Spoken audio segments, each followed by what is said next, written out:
আশাবাণী Bible অধ্যয়নে আপনাকে আরেকটি বার স্বাগত জানাই। আজকের এই সুন্দর সময় আমি পাস্টর বিপ্লব সরকার, এবং আজকে আমরা বিশেষ করে যে অংশ থেকে দেখব আদি পুস্তক তার 2 অধ্যায় 4 থেকে 14 পদ, এবং বিশেষ করে আজকের যে টাইটেল রয়েছে নদী এবং গাছ।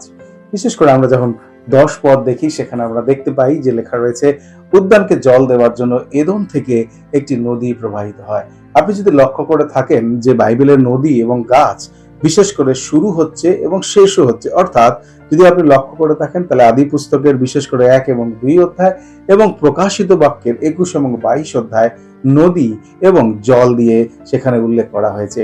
এই নদীগুলোর উপর বিশেষ করে আলোকপাত আমরা হয়তো পরবর্তী সময় করব, এবং এই গাছের জন্য আমরা সময় রেখে দেবো। কিন্তু গুরুত্বপূর্ণ বিষয়, আমরা যখন এই অংশ দেখতে পাই তখন আমরা দেখি যে সমগ্র ভূগর্ভে বিশেষ করে সেই জল, সমুদ্র থেকে যে জলের কথা আমরা উল্লেখ পাই, বিশেষ করে এদন থেকে সেই নদীর উৎপন্ন হয়েছিল।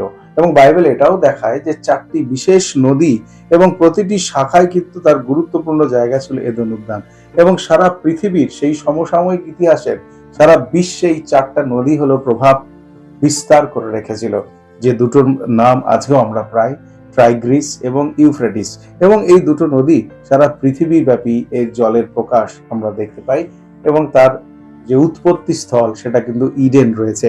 আর বাইবেলের শেষ অংশে প্রকাশিত বাক্যতে সেই নতুন আকাশ, নতুন পৃথিবী, নতুন যে জেরুসালেম, সেই অংশে এই সেই স্ফটিকের মতো উজ্জ্বল নদী এবং তার সেই উৎপত্তি স্থল রয়েছে, সেই মেষশাবকের সিংহাসন, যাকে হত করা হয়েছিল, অর্থাৎ প্রভু যীশু খ্রিস্টের সেই নতুন অস্তিত্বকেও তুলে ধরা হয়।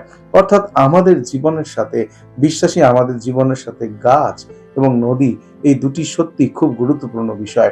যীশু খ্রিস্ট বলছেন তিনি আমাদের মধ্য থেকে জীবন জলের উনইকে তিনি সেই বের করবেন, যেটা তিনি তার সাক্ষ্যের মধ্য দিয়ে, এবং সেই গাছ সম্পর্কেও তিনি আমাদেরকে বলেছেন যে আমরা সেই দ্রাক্ষালতার ন্যায় হই যখন আমরা তার সাথে যুক্ত থাকি। প্রিয় শ্রোতা, এই নদী এবং গাছ খ্রিস্ট বিশ্বাসী হিসাবে আমাদের জীবনে আশীর্বাদের বিষয়, এবং ঈশ্বরের বাক্যে লেখা রয়েছে সেই সে আমাদের জন্য যে জীবন বৃক্ষ, সেই জীবন বৃক্ষ যার জন্য বিশ্বাসের জীবনযাপন আমরা করি, সেই সমস্ত কিছু আমাদের বিশ্বাসী জীবনে আরেকটি বার অনুপ্রেরণা দেয়। তাই আজকে যখন আমরা প্রার্থনা করব, তখন আমরা এই প্রার্থনা করি, প্রভু তোমার সেই পুনরুত্থানের নিশ্চয়তা, তোমার সেই পুনরুত্থানের প্রত্যাশায় আমরা অপেক্ষায় রয়েছি। আমাদের চোখ সেই নদী এবং আমাদের চোখ সেই বিশ্রামে প্রবেশ করার জন্য প্রস্তুত রয়েছে। তুমি আমাদের সঙ্গে এইভাবেই তুমি আমাদেরকে অনুপ্রেরণা দাও।